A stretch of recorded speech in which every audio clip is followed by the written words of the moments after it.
All right, it is now time for the final seminar of the entire Northwest Pinball and Game Show weekend.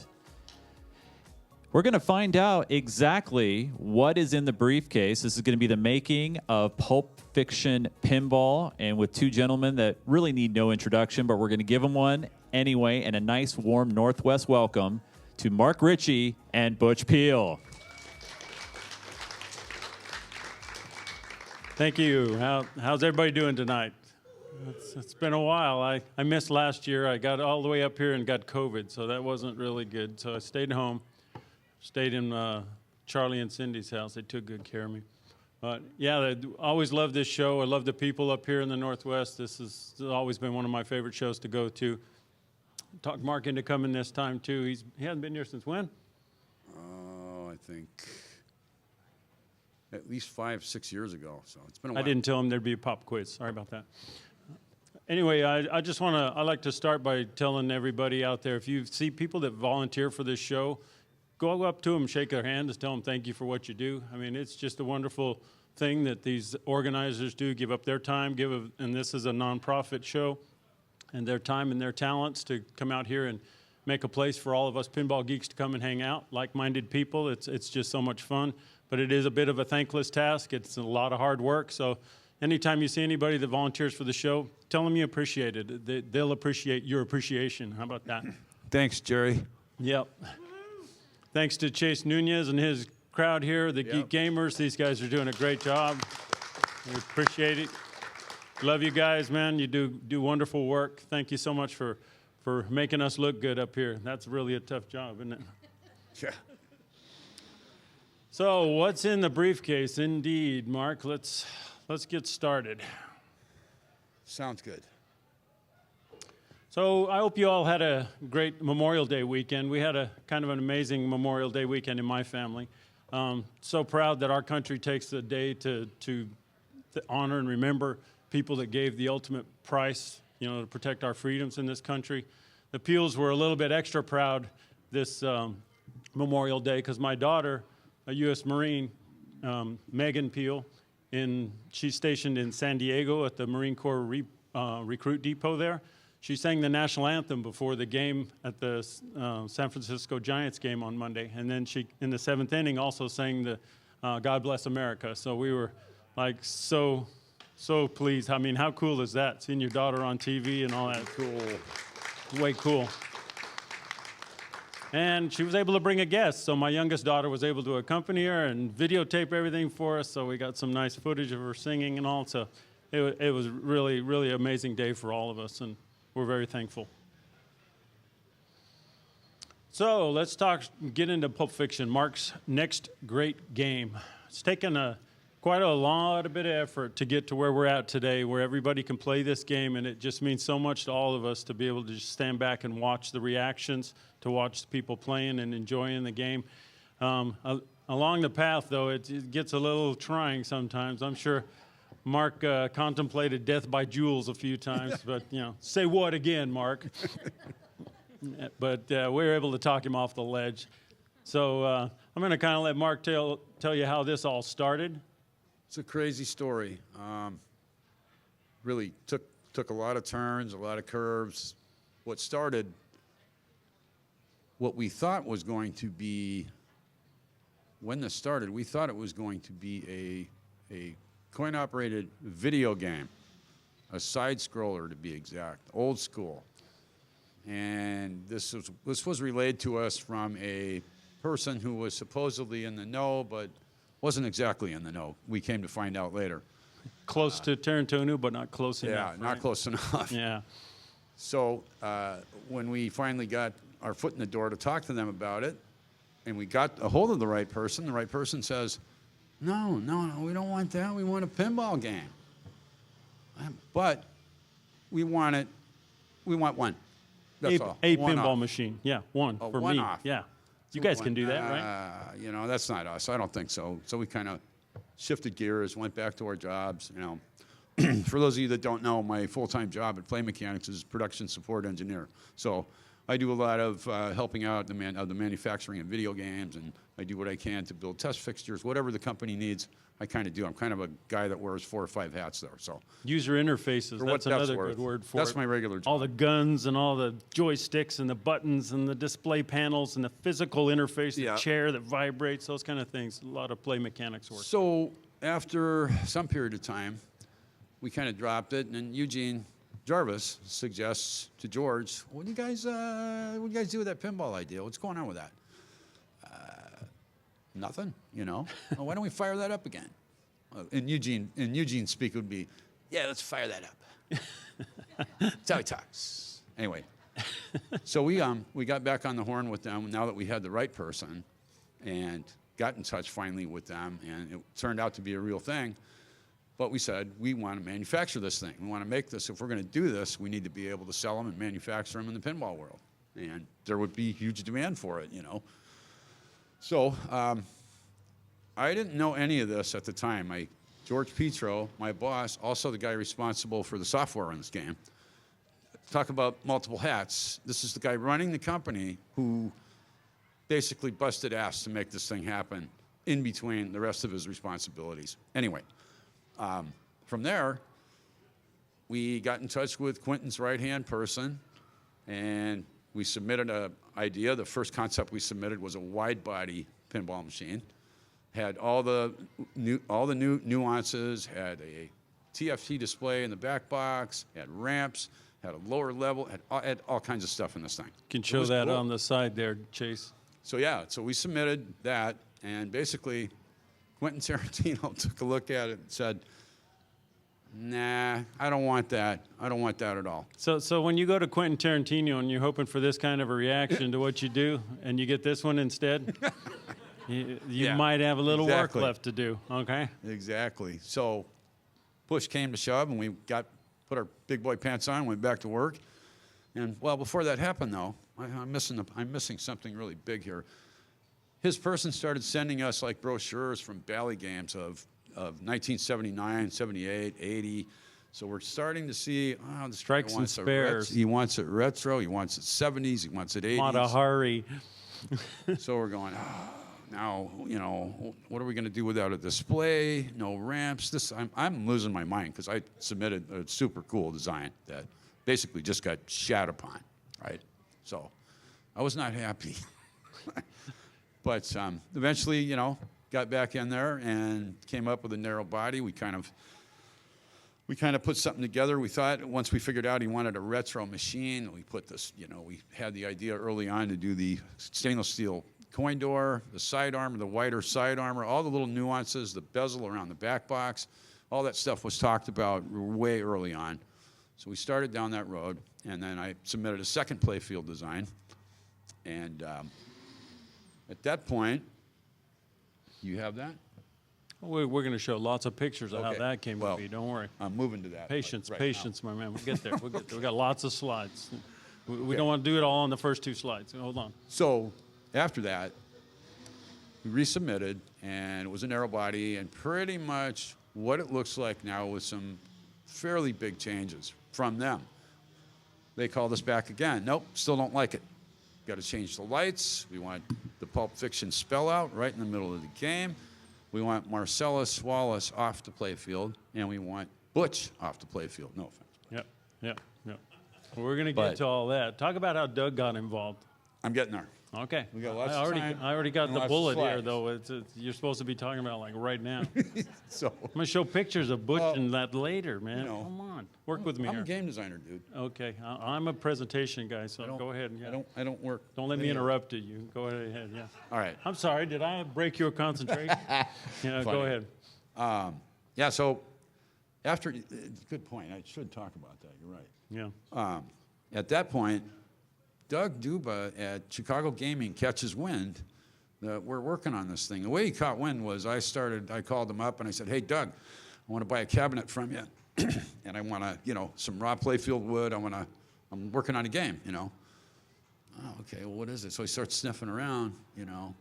He figures out what it is. And he says, I want to be involved in that. I want to help you guys with that. So we were like, okay, sounds good. So this is all like crazy happenstance, no plan. Okay, that's what makes it really interesting, I think.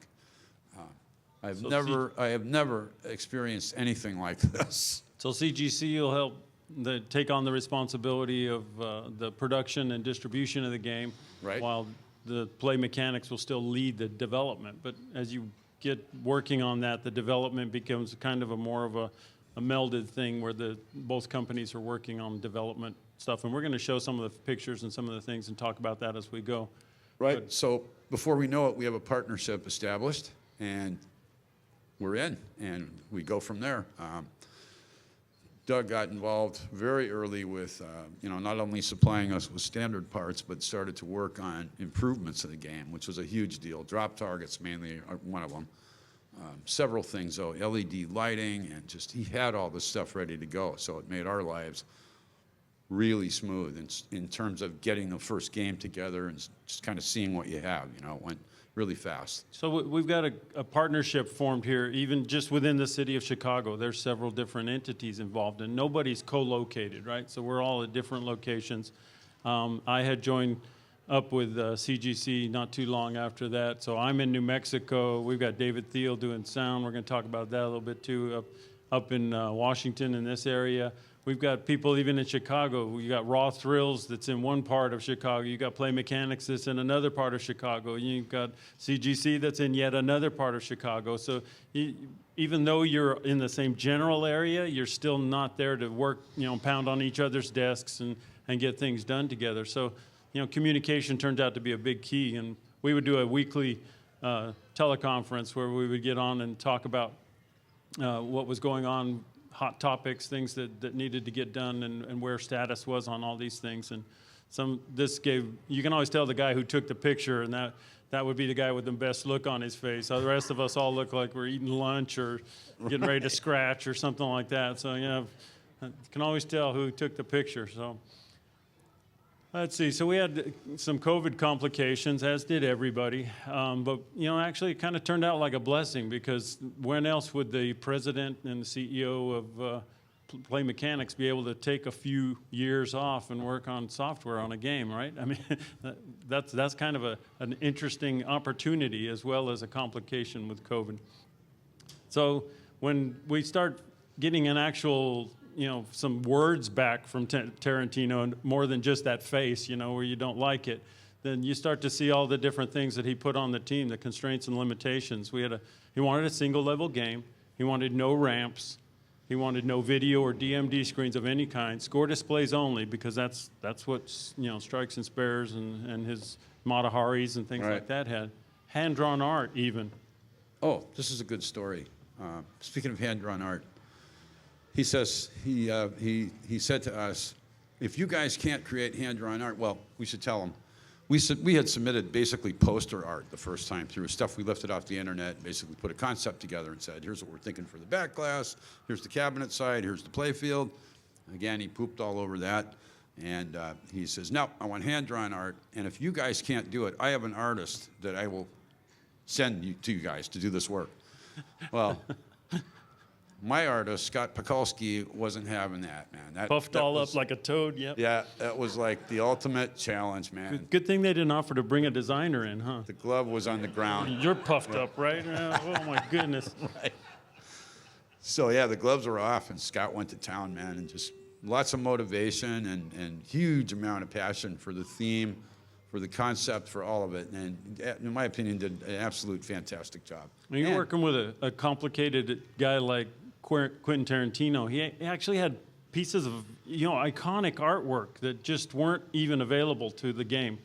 I don't want that on there. Don't like that image. I don't know if it's a personal thing. You don't get to ask, right? I mean, when the licensor says take something off, you just do it. You're not owed an explanation of why he doesn't want it. You just know that he doesn't, and that's all that matters. Because if you're going to push forward with that, you're going to hit a brick wall.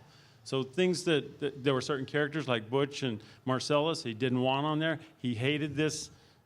This was like the amazing. I was going to put that on the manual cover. He was putting it on the back glass. We were going to display it on the play field prominently, and it's like, whoa! Yeah. They just cleared our whole palette.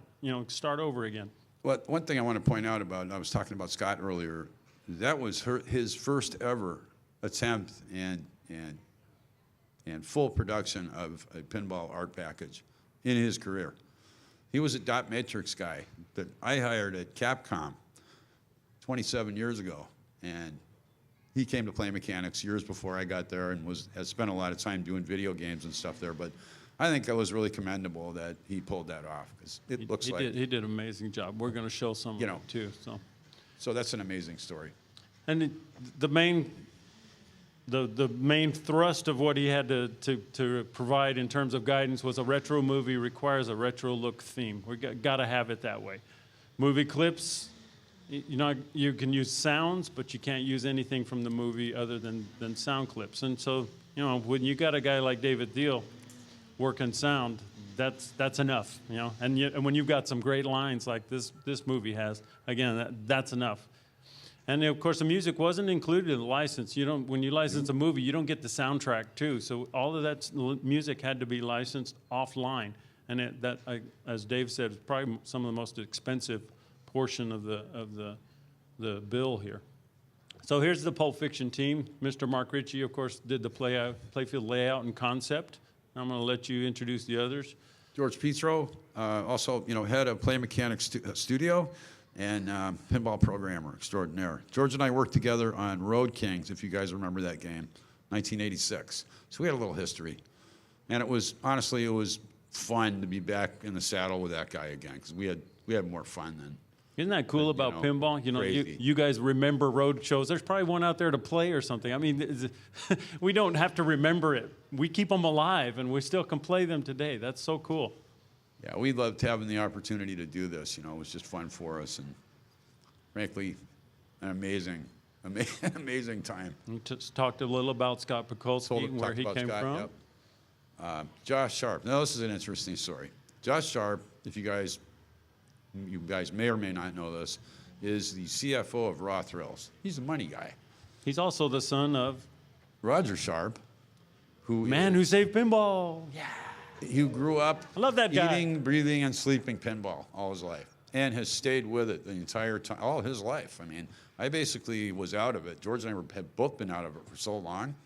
Then we start getting emails. Josh smells something going on at Play Mechanics. He's like, he says, I start seeing doing? things like PFP this and PFP that. I'm writing checks. And he's like, what's PFP? Yeah. So we tell him what it is. And he's like, I'm in. I'm coming over there.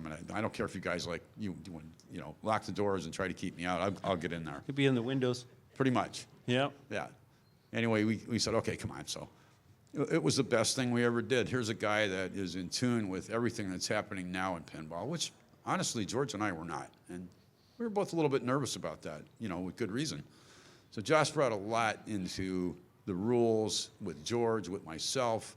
He would have what he called shower ideas. He'd call me at weird hours and go, or send me a text. I'm not touching that one. Shower idea of the day, whatever it was, And we would drop that in the game and try it and take it from there. And 100% involved, which makes a huge difference when you're working with a team of guys. You got to have everybody's buy-in, everybody's passion. And I think that's what made this game so truly great. Is we had everybody in, David included, just funny you should mention David. Great people all the way around, seasoned veterans who know what they're doing. I was blessed to have these guys around me. How'd Dave Thiel get involved? So I love this story. Oh yeah, well, that's why I love it. Right here. Truth told, we had looked for a sound engineer. I talked to Chris Granter, turned us down. Nah, not interested. Talked to another guy. I won't mention his name. Good guy. He never really got back to me on it. And so Butch out of the blue calls me and says, hey, why don't you give David Thiel a call? I know the name. I know the guy, but I've never worked with him in my entire career. And I thought, sure, why not? So we called him, and there he was. He said, yep, I'll do it. I like Pulp Fiction. Who doesn't like Pulp Fiction? You did soon enough. Yeah. It was on a need-to-know basis, and you didn't need to know yet. So I want to tell him, I wanted to tell you all about it first time I talked to you. Yeah, I knew David was free from his previous exclusive obligations, and these guys were a little worried about it. And I'm like, no, just call him. Call him. He'll answer.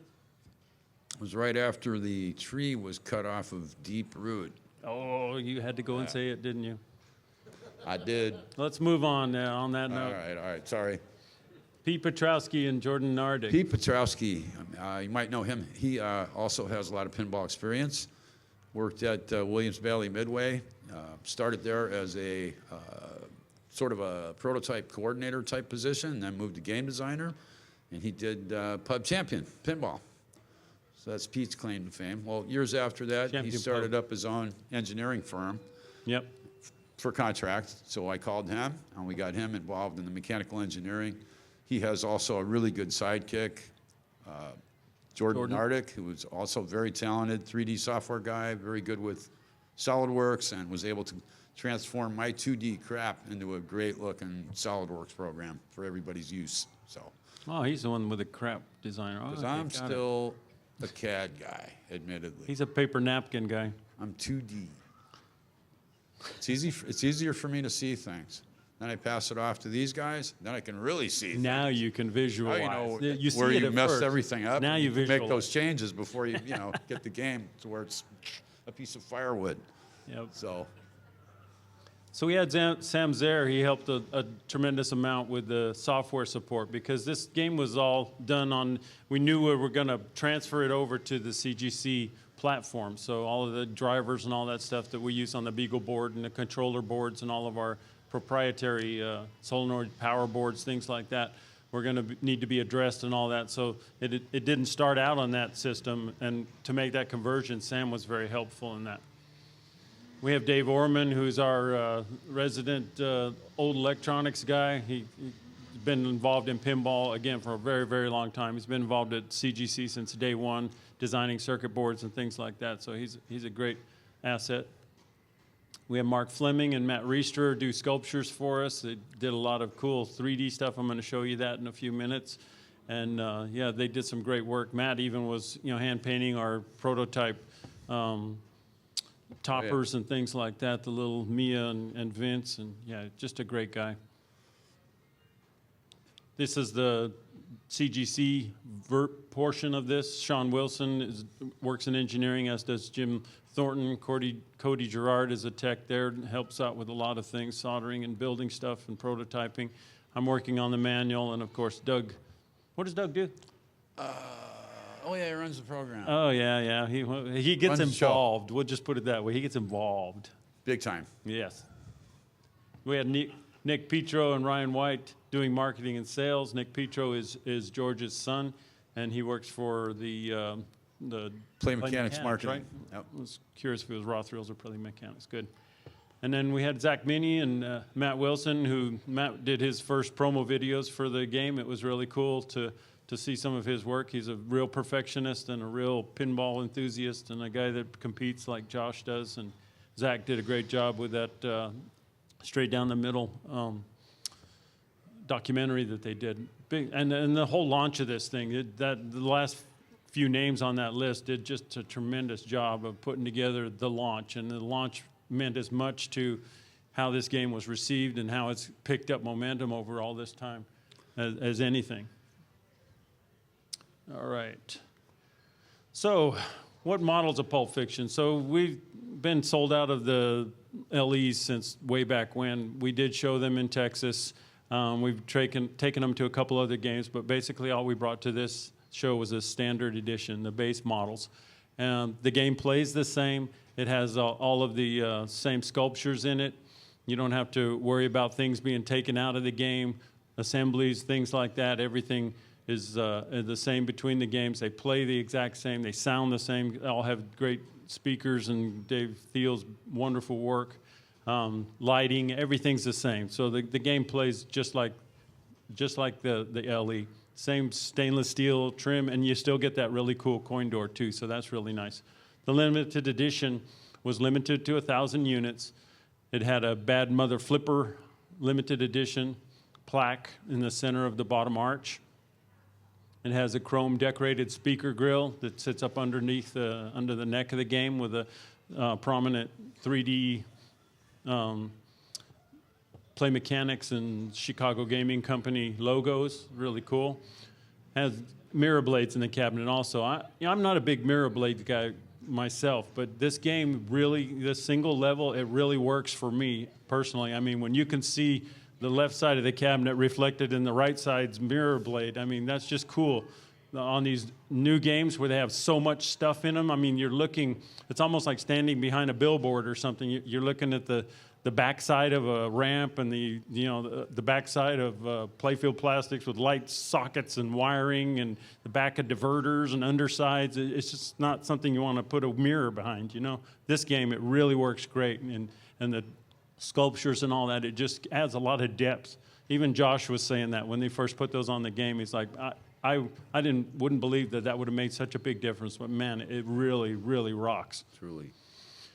We also have a Pulp Fiction banner that will ship with the game, a limited edition banner. It's 24 by 62 inches, so it's pretty good size. Hang on your wall.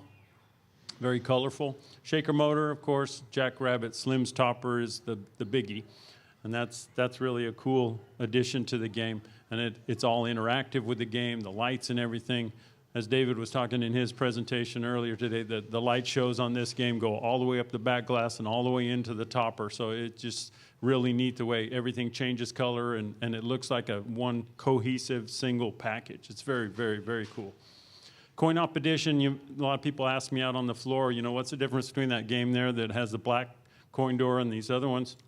Whereas the original game has this stainless steel and molded chrome here. You don't have anything to put a dollar bill acceptor. If you want to put this on location, and we do want it out on location, and operators to be able to make money off it, they need to put card swipers. They need to put dollar bill acceptors. So we made a standard edition here that makes a cabinet-mounted start button, conventional like you're used to seeing, lighted. It's in the normal place. It's still a little funny to enter your initials on the game because you got to do, and you're used to reaching right there and hitting, and you're like reaching across now, and you forget your right hand could do it, and it's a little awkward, but you know we'll get over it, I'm sure. But so it's kind of cool to have this capability in the game, and it costs the same, and that's the only thing that's changed in the game. It doesn't affect the gameplay at all. So now let's take a little ride on the Pulp Fiction time machine. Let's go back in time to where all this started. So we started collecting photographs, and I asked George and Mark here to give us some pictures from way back in the day. And you know, strangely enough, they couldn't find any of themselves, old pictures of themselves. It's just the damnedest thing. I mean, man, I'd expect to see a baby, you know, with his little bare butt on there or something. No, nothing at all from those guys. So the award for the oldest photo goes to Scott Pikulski. That's Scott right there, yeah. Yeah, that's from way back when. That's the launch of Pinball Magic at Capcom back in 1995, which is basically about the same time the movie came out, right? Yeah. And he did the dots and animation work for that. And he did a great job. And then years later now, fast forward, and he's doing his first full pinball art package. And as we've said, all of us just thought he did such a fantastic job on that. And I just wanted to point out, though, that it was kind of rotten of those guys to schedule a promotional pictures on Casual Friday for Scott. That really sucked. T-shirt and jeans. Like, hey, what's the guy that empties the trash dude showing in the picture there? No, that's not right. He had some real contributions there, right? So here we are at the very beginning. Now this is an artist with his blank canvas, staring down into the abyss, you know, right before he leaps in. So what were you thinking right there? I was thinking about throwing my cup in there. Then you realize there's glass. Look like a good trash can. Yeah. At that point. Dumpster. Oh, that's great. What was I thinking? Everything. I was thinking about everything. Yeah. And that's mostly, oh my God. Oh, here we go. Here we go. Again. So if you can imagine it, he's sitting there imagining the possibilities. If you can imagine it, we can damn sure model it. So good first step when you get started with things like this is a 3D models. And of course, even, heck, we're talking 7, 8 years ago now almost, and 3D models have come a long way since then too. But here's a early rendering of the playfield, and it's kind of cool here because it shows some of the early things that we changed.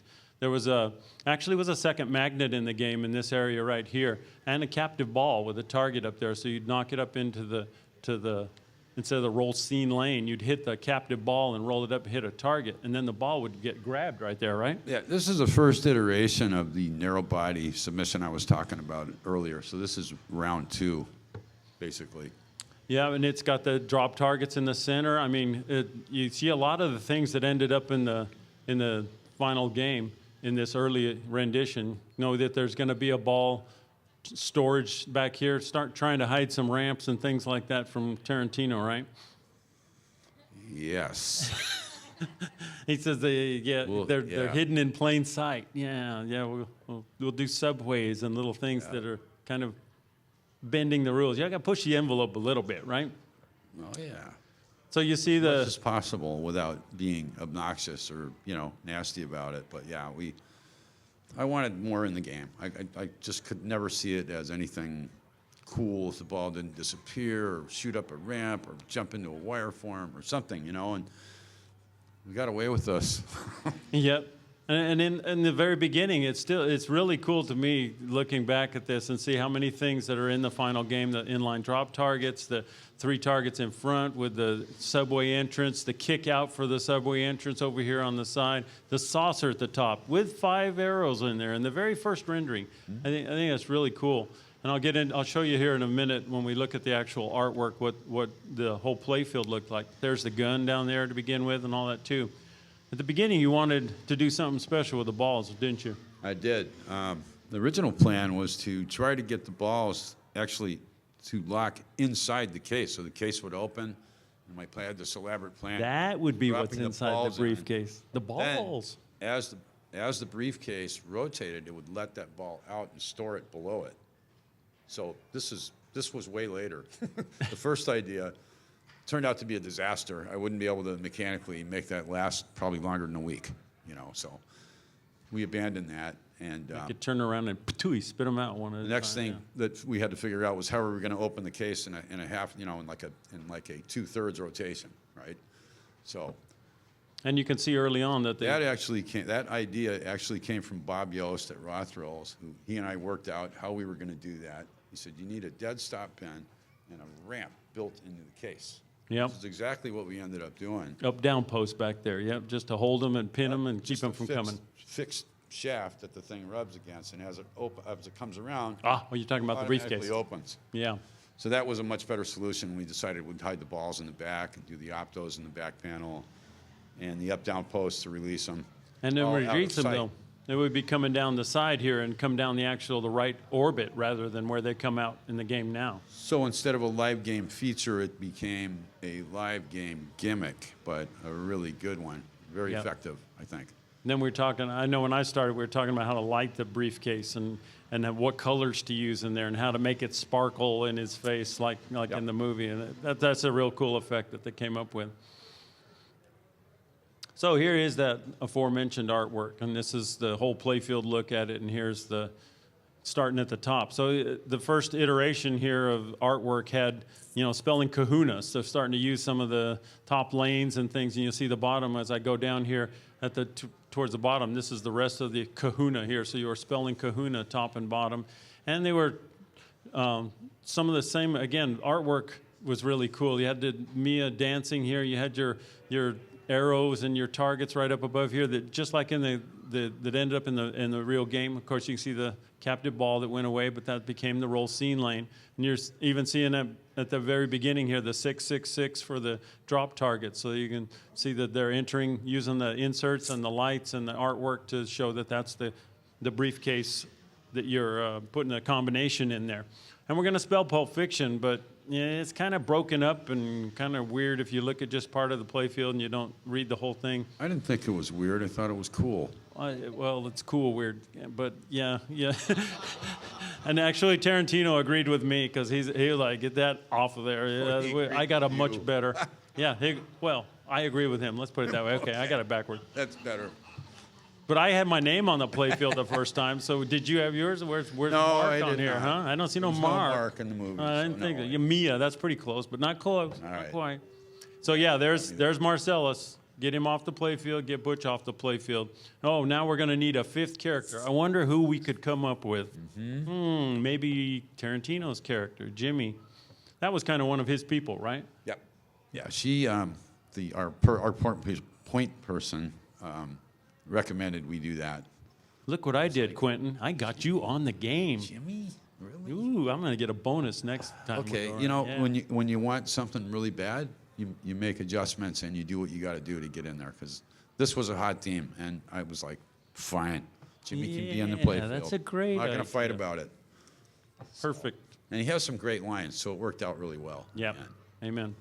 yeah. So the gun's in there from the very beginning as the bonus holder for the bonus. That's really cool. Multipliers down here. And you see the photorealistic artwork that he really didn't like in this first iteration too. So, and then the rest of your kahuna rollovers would be.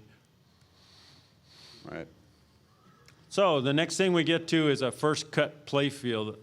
That's a whitewood for the first time, and we've got inserts, and we've got all this stuff going now. I want to point out, just even at the very beginning here, you can see right off the bat how we were planning to light this playfield, because colored inserts with light behind them, there's just no recreating that with a clear insert with some, you got 32,767 colors that you can make that. You can't ever get the same the same brightness. You go through the different areas of the visible color spectrum, you don't get the same effect. And you'll see when we light this how those just come to life, those red inserts with a white light behind them, a green insert with a cool white behind it. It just makes a really, really pretty playfield before you even add the color of the artwork onto it. You can see that the Pulp Fiction now have been moved to where now we're spelling the words Pulp Fiction more like they appear on the movie poster. They're right here in the center. And you've got where we had 4 targets on either side now, you're only having 3. So a lot of cool use, though, of color inserts all over the playfield. Very cool. Correction. I have to correct you. Okay. There was not 4, there was 3, and then we dropped it to 2. On side targets. Now I'm going to have to prove that I'm right. I see 4. 1, 2, 3, 4. 1, 2, 3, 4. But that playfield isn't the same. No, but that's what I'm saying. You went from 4 to 3. You moved to the Pulp Fiction inserts, right? Oh, you're right. Okay. Okay. I'm just Wait, checking. say that again. Say it a just little louder. checking. You're right. I want to hear that. He was ahead. real loud when he said you're wrong a minute ago. ahead. Now he's real quiet all of a sudden. His Okay, his so- memory's better than mine. No, you actually go from 3 to 2 also. So I'll give you partial credit there. I'm going too fast. Okay. Yeah, you're getting way ahead of me again. You're trying to finish on the second view graph. Okay, sorry. Okay. And so let's go. Let's move forward there. You see the guns, all the different. There were like 3 inserts for the gun to begin with, little arrow inserts. So what will you do? You get that into Mark's hands. All right, right there. That's a happy designer. Happy that is until he figures out that there's some wiring required and what that means. So you turn the playfield over here, and wow, look at all these assemblies here. Now all that has to hook to stuff that's in here. And what are we going to do to make that happen? We're going to get some wire. And you ever wonder how much wire it takes to make a prototype playfield? Well, that'll get you started, okay? And then you got to go buy more wire. So yeah, this is going to be a real task, right? And it was. Well, that's not enough wire to do anything with, but yeah. Yeah. I had to buy more wire.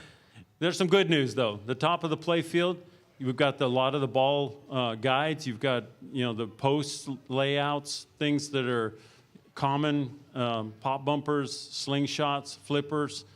You got spinners and things like that going. You got a lot of the top looks almost like it's ready to flip. So that's the good news. But the bad news is you turn it over again and you see all that wiring again. Mm-hmm. So let's fast forward 2 years. Well, actually, it wasn't 2 years. It's more like, it was actually 6 months. I have it written down here. Yeah. With a ton of work and a little Mark Ritchie magic, we got a playfield wired. And I wish I would have been able to help you with that because, I can make these cables. I'm the cable master. I got my technique down. I don't be tickling or nothing. Heard that about you. Yeah, it's really cool. So good things happening. Mark had a little bit of help. A little bit, because it's still the boss, you know, but we got to give him some credit, right? No, he did a tremendous amount of work. The wire count grew on the cart back there. I love your look on your face there, like, what? Well, where's it going? Yeah. Oh, was, okay. What you got there, circuit board? Yeah, look at that. And other elements are coming along too. So now we have a real nice wire cage here for kicking the ball up and getting it into the back. We have a pretty good idea how we're going to use a four opto system back there, kind of like a mini main trough, and we're going to use a up-down post to hold the balls in place, and they're going to make this inclined and let gravity help us keep all the balls in place there, so we don't have to kick them out. We're just going to release them and pull a post down and allow them to come out. And now we've moved the chute from the right orbit over here to alongside the pop bumpers and dropping out right over the top of one of those big kahuna targets. That's pretty cool.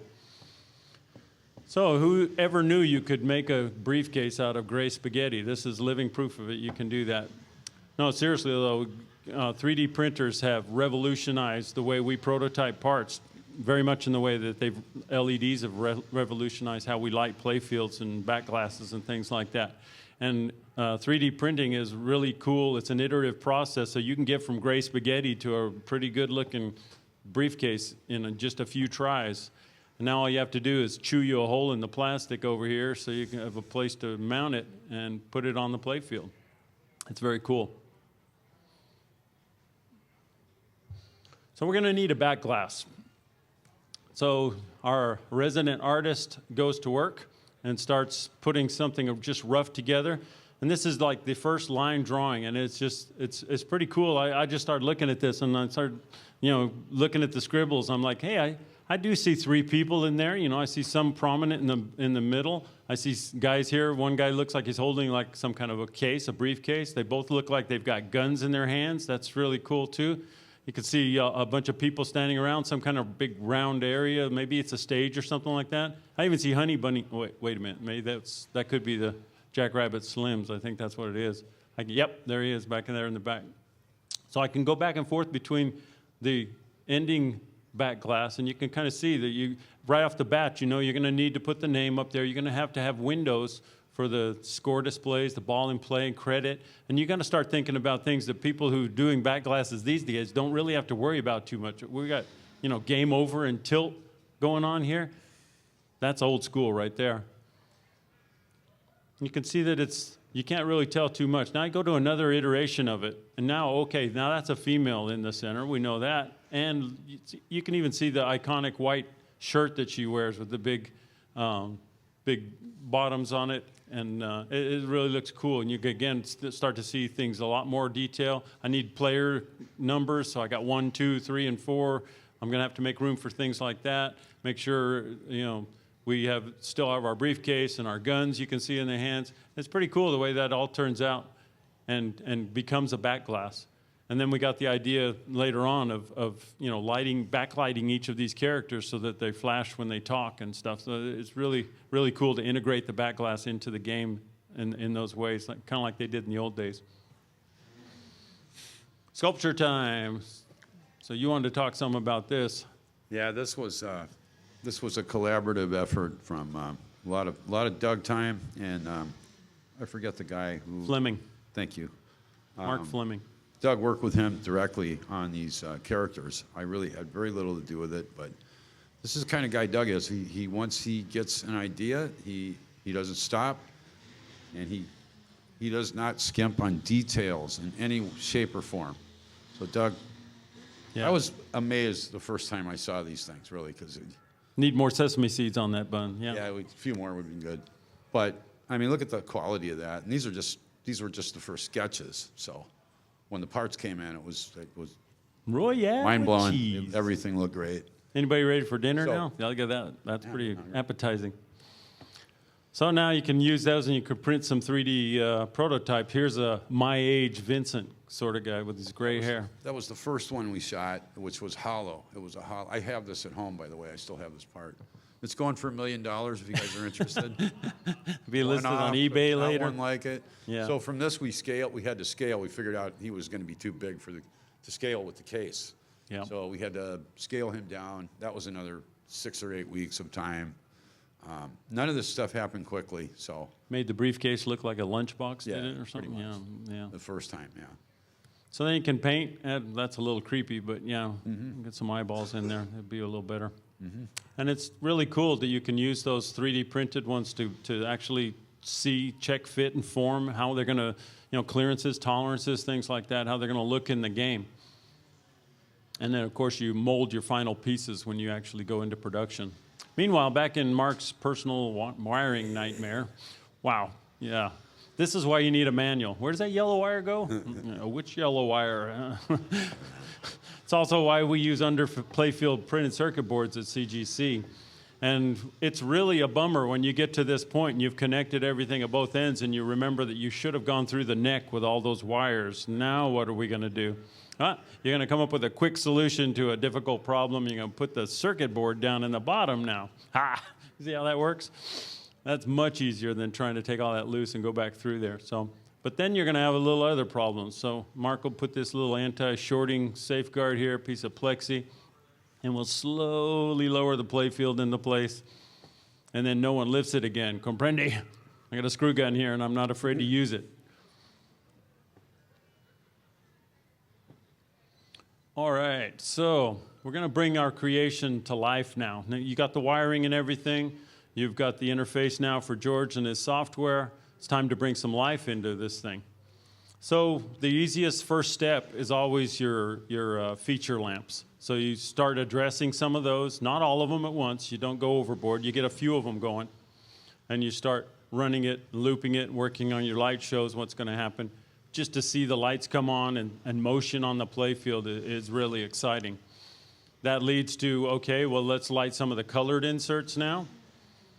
And we'll work those, get them involved, start putting our pop bumpers in there, all of those kind of things, the lanes at the top, the lights going back and forth with the arrows at the top. And then you can kind of see how this resembles the finished product here. And you can see that from the very beginning, a lot of the light show looks very much the same.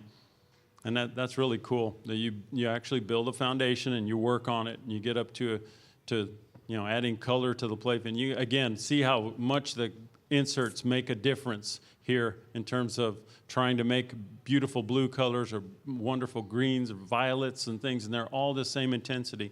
And you can change your LEDs and tweak those and make them just the way you want them. So it's really, really a cool thing. Okay, but in pinball, we all know that real life begins with flippers, right? Okay, so I dubbed this video Mission Pawn Shop Multi-Ball. So that's what Mark's trying to do. He's got to knock the 3 drop targets down here. There went 1. And get his balls locked for 3-ball multi-ball. You'll notice in the early game, the indicators for the ball locks were over here in a plastic that later became the Butch plastic. You know how I like to say that? Butch, I like that. Yeah. Anyway, so that's over here. And you see him knocking the ball in there, but because this drop target is up right here, it keeps coming back out. So there, now we finally got all the balls out, or the drop targets out of the way, and lock is lit. And if anybody should be able to make that shot, it should be Mr. Ritchie, right? There's ball 1 lock, so you see the solid light on over there. He's going to continue on, launch another ball. Here it comes. Oh, that's why you want a center post, people. I'm glad I'm not the only one that happens to. Or that, for instance. Wow, off there and out the side. That is so brutal. One more time. You can do this, Mark. I don't know. Yeah, it's a tough shot. I like to tease people, put it right there. No, right there, right there. And who is this guy? There he goes. Got it? Come on. Oh, there it is. Yes. Success. Nope, I lied. You only had 2 balls locked. Here, I thought you had... I wasn't going to say anything. Oh, okay, yeah. Look, oh. Good save right there, man. That one would have been gone with me. I can't do that. I would have had to make the sign of the cross to get it to come out of there. And then it's multi-ball, yeah. So that's pretty cool. When you get to actually flip the game, man, there's nothing like that, is there, Mark? Nope. So spotting accuracy is kind of critical on these games. You're constantly going through and changing your playfield drawing and updating it, moving things around, tweaking things, turning stuff a little, we worked on the drop target placement for those, trying to keep those drop targets from bricking and not going down when you smack them. That's critical to the angle that they're mounted under the playfield. So you have spotting holes in everything. Everything is also related to something else. The way the ball bounces around the playfield, you're deciding how all the shots are going to go when you're setting up your placement of your holes, the placement of your posts, the rubbers, all those kind of things. And you definitely don't want someone with a power drill and an attitude on the line kind of ad-libbing it. So you've got to have the exact place. If it's got 4 mounting holes, it needs to have 4 dents in the wood that when you align it, you can put them all in, and you're not going to. You can do that over and over again thousands of times during production, and that's very important. And of course, not all holes go through the playfield, so you have to have spotting holes on the top and the bottom. Some things attach only to the bottom, some only to the top, some through the playfield. So all this stuff is very important, and this is a 2019 version of the playfield showing the spottings and all the things that have to be kept track of, and it's a lot. When you create your own playfields and you make your own playfields in-house and you silkscreen them in-house and you clear them in-house, all these things, that gives you a huge advantage. You can turn a whitewood into an actual playing prototype and see what the colors are looking like early on. So this is a real big milestone to see artwork on wood. And you see it looks kind of dull there because it hasn't been clear-coated yet. And then everything that you've done to the wood now has to line up with all the screens and the artwork. So that's, again, another thing that has to all come together at once there, and it's really cool to see the playfield get some color.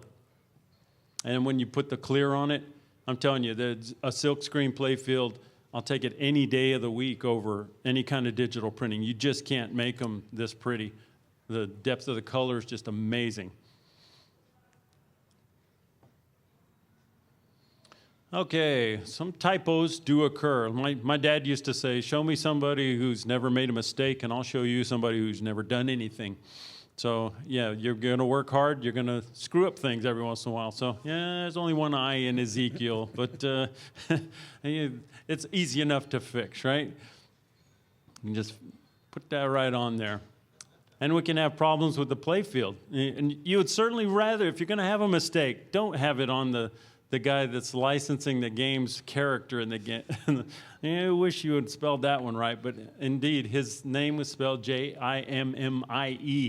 Well, let me butt in here for a second because there's a story behind that. None of us were aware of this. One day, Josh is looking for something in the script. We actually had the movie script, so screenplay, yeah. He's going through the screenplay, and he's seeing Jimmy's cues, and he goes, "Hey guys, we have misspelled Jimmy. We better fix it before our next submission."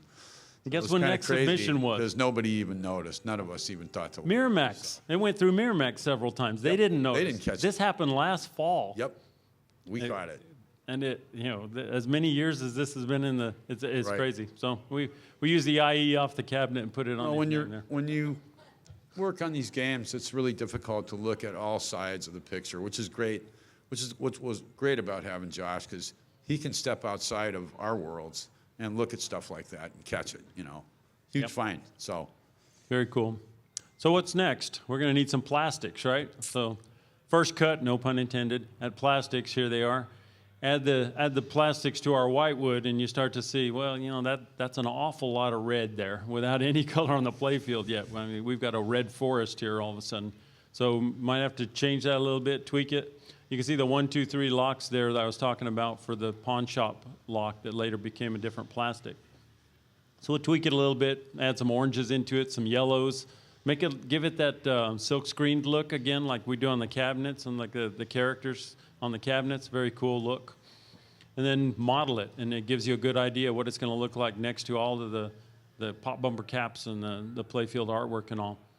You can make a placeholder playfield glass, so you know what the black print is going to look like. So you print it on a clear piece like this, and you put it on the game. Now you can check alignment of all of the displays, all of the characters, how they're going to have a flasher behind each one of them, and your GI behind center in the page and the Pulp Fiction logo itself. And you also start to see some other things that are going to be problems later, like green LEDs that seem like a really good idea on the front of your display boards. Well, that doesn't work too good behind a back glass. Right. So yeah, time to get rid of those.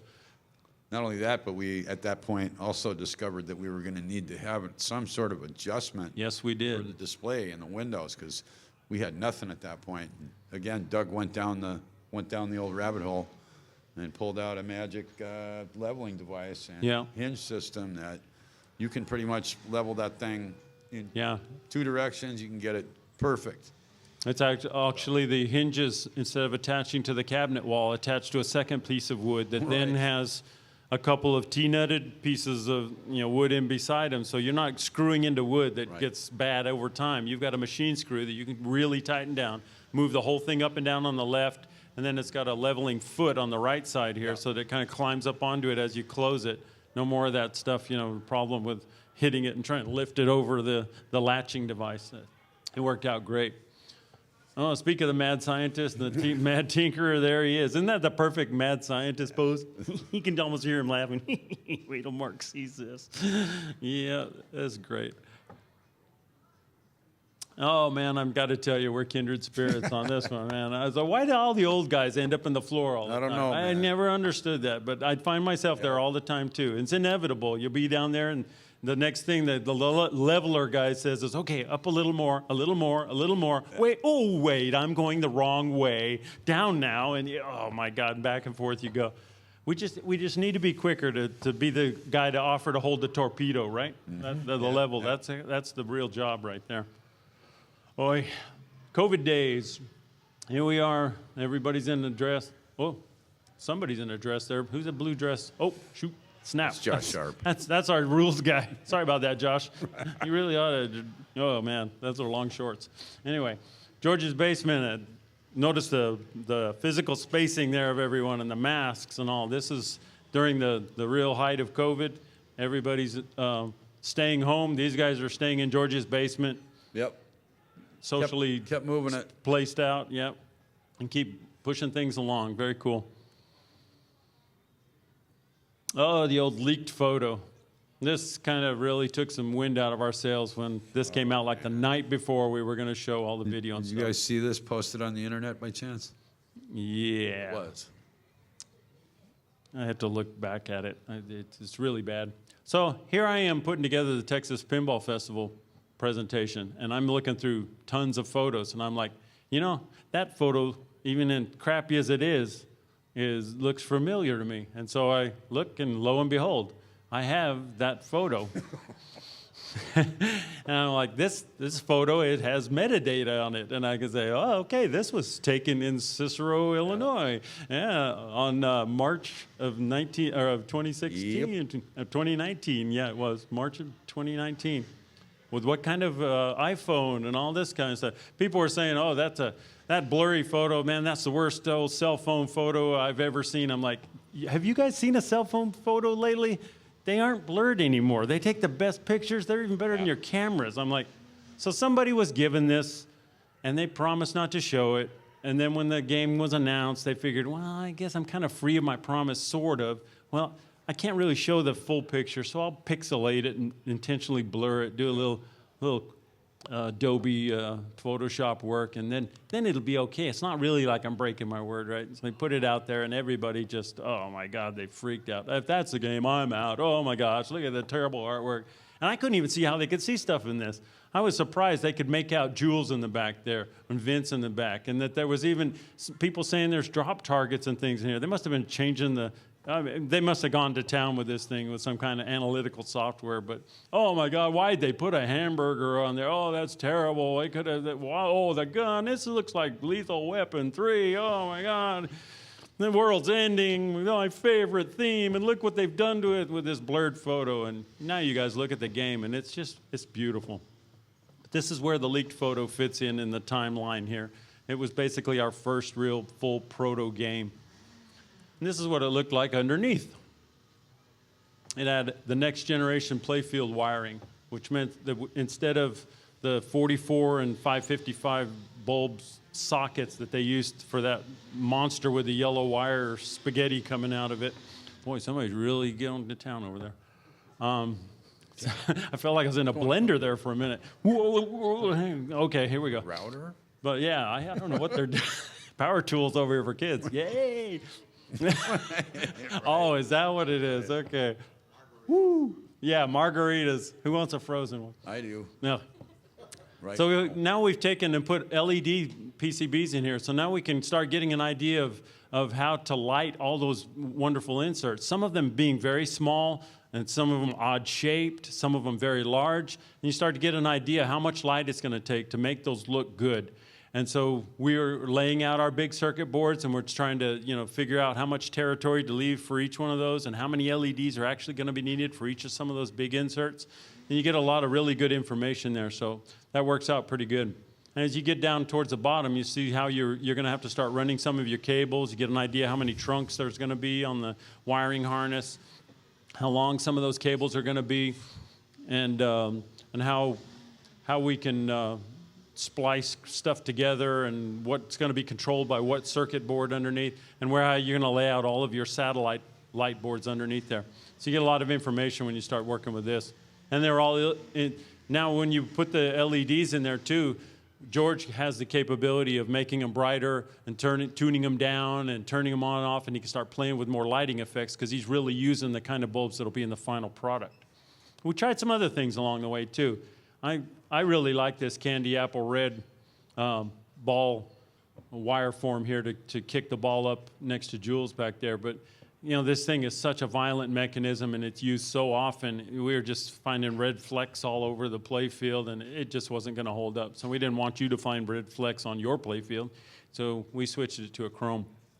And sneaky as we are, we kept trying to get that image in there somewhere. Maybe on an instruction card or something, we could get it in there. But every time we did that, emphatic, no, get that out of there.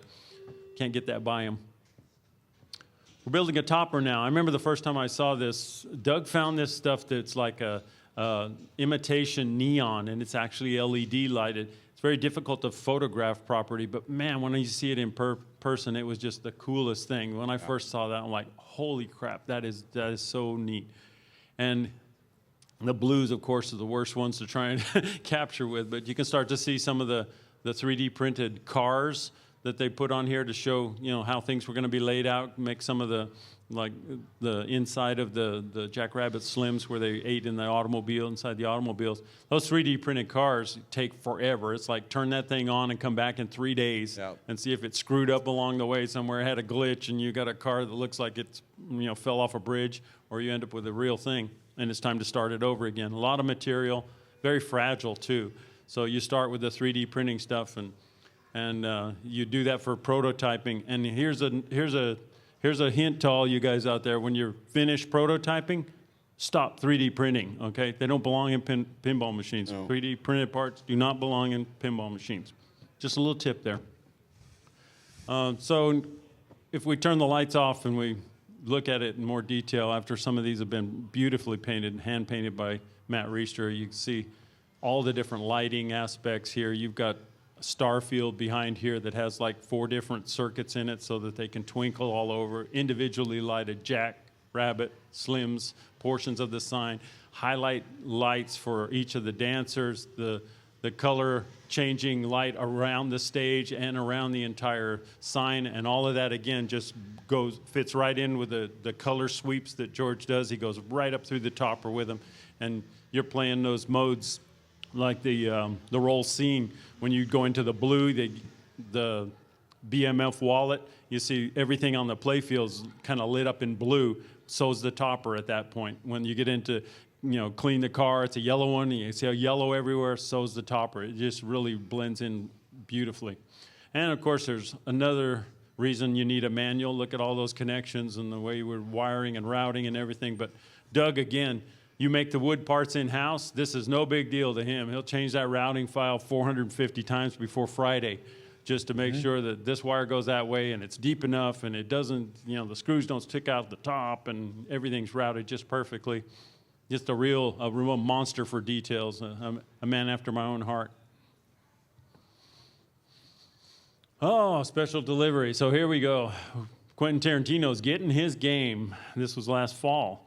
So his son, George's son, Nick, and Scott Pikulski are here showing off the game. And you're like, hey, well, he didn't get a topper? Where's the topper?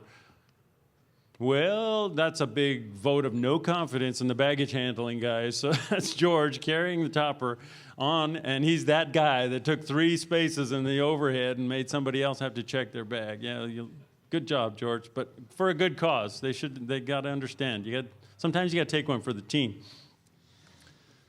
You get there, you ship a pinball machine, things happen to it in transit. We check them out here when we get them to the show. Some wire invariably breaks loose. You catch it, you fix it. Even if the software guy doing the soldering, that's great. Just get it going and off to his house. And then you get it all set up there, and there's no pressure. Everything's got to work perfectly. You got to get it just like you want it. And success, mission accomplished. And this is the real success when you get the Quentin Tarantino vote of, yeah, that's what I was looking for. You guys knocked it out of the park. And right up to today, where we have our first game on location at Interium in Chicago. Yep. On the end of that's George there and Scott and my man Mark here. And there we are, right there. People are actually using a card swipe and playing the game out on location. A proud moment for us. And we're getting a lot of good information back from that, as well as from the shows here. And we're watching these games for a reason. I'm not watching you to make you drain quicker for the guy behind you. I actually want to see what's going on with the game, make sure everything's going right. So, yeah, we do want your feedback. But the big difference is you guys get to play them free. These people are paying to play. So that's actually the hard acid test, Yep. And it's I have to say, the first week has gone very well. So. And when you see the guy on the end next to that. you slapping it, and you're like, ooh, man, that was a good one. Yep. It's all taking it. That's what it's supposed to be. It's commercial equipment. Yeah. And we're happy to have it out there for you guys to play. So, are there any questions for us? If you have a question, if you could just walk up to the mic there, even if there's 3 or 4 of you, you can just stand in line there and ask a question one at a time. There's a mic over on this side of the... Yep. We'll all be able to hear you.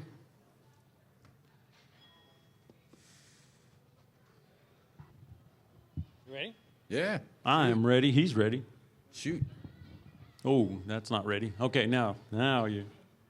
You were saying that Tarantino was really big on making the game a certain aesthetic, with it being old and a single play field, and really picky about the art.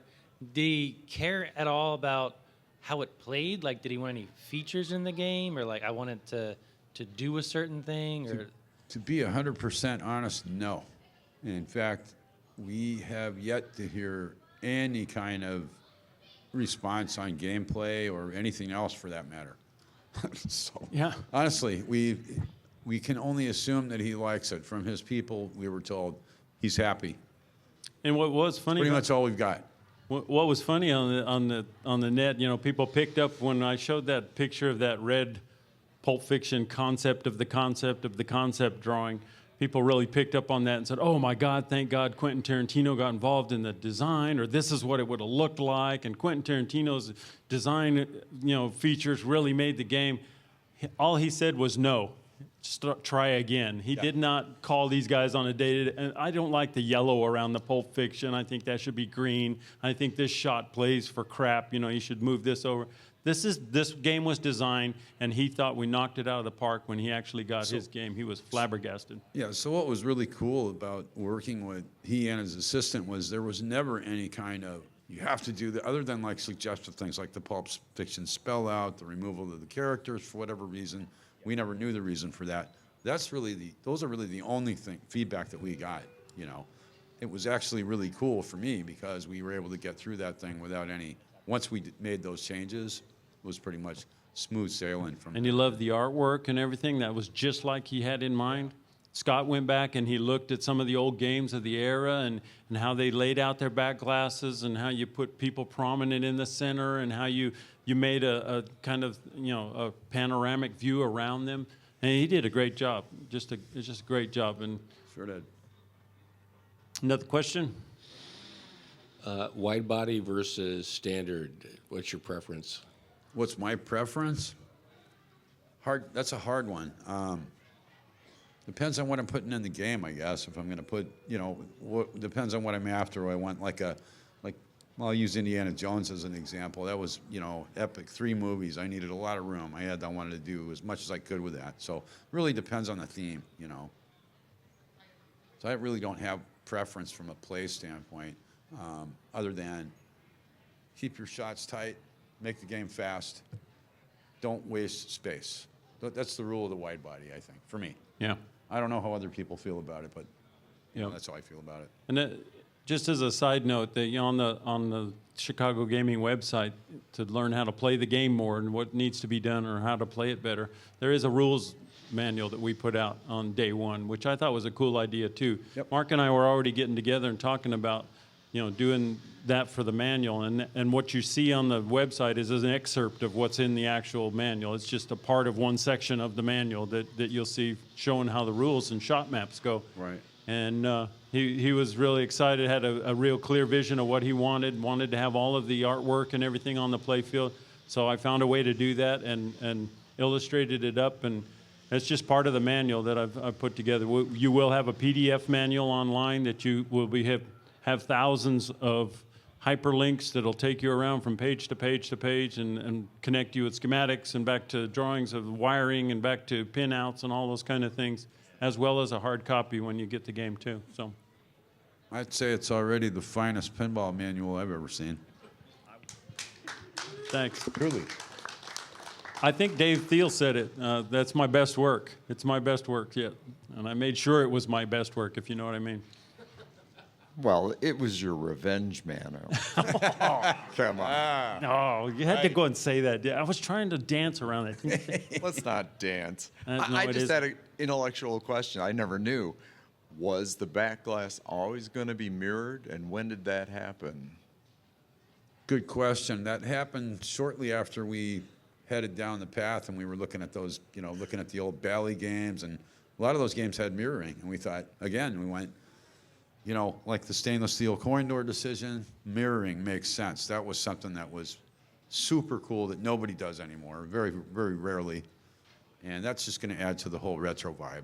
So. And it also looks amazingly, up to date that way too. I think the mirroring really makes it look like, wow, that's cool that they can do that, and the level of mirroring and the intricacies and all the little highlights and things. It really is cool. I think George actually was the guy who suggested that. And we went, yeah. George, the white rubber guy too, right? Yep. Man after my own heart there too. I like white rubber in the game. Oh, yeah. Yeah. I clean it every morning for you guys to play, so, George is very retro-minded, This is good because, again, it's a checkpoint for everybody else to kind of, wherever that good stuff comes from, doesn't matter. What matters is that it gets in the game and it's done right, And so it's very much a collaborative. Hey, George put it best, the guy said, Effort. he told me, it's everyone doing everything they can to make the game the best it can be. No hidden agendas, no self-promotion, no, this has to be in there. It's everybody working to make the game the best it could be, and I think it was knocked out of the park. And when you put people that are designing a game under such constraints like he did right off the bat, that's when you really get into creativity and you really get into engineering, is when you're working under constraints. If you're given a blank check and you can do anything you want and they'll pay for whatever and put whatever you want in the game, what challenge is that? That's not challenging. That's not stimulating to your creativity. When, boy, you start putting all these walls around me, now it becomes a lot more focused, yeah. And these guys did a great job. And I was so happy when I found out that the day the CGC called me, they said, Mark Ritchie is is building a game with us. We're doing Pulp Fiction. I'm like, okay, you can stop right there. Where do I sign up? And you don't even have to pay me. But don't tell Doug that, please, because, please. Doug's the last person I want to hear that. He's probably watching this right now. Oh, Got that, man. Doug? I was kidding, Doug. It's a joke. Joke. Anything online, Chase? All right, last thing I'd like to mention is that we do have behind the games there, you can catch Mark. We've got a few flyers, and if people would like to get an autographed flyer, the man's right here. Happy to do it. And isn't it great to have Mark Ritchie back? Yeah. Thank you, guys. Thanks, guys.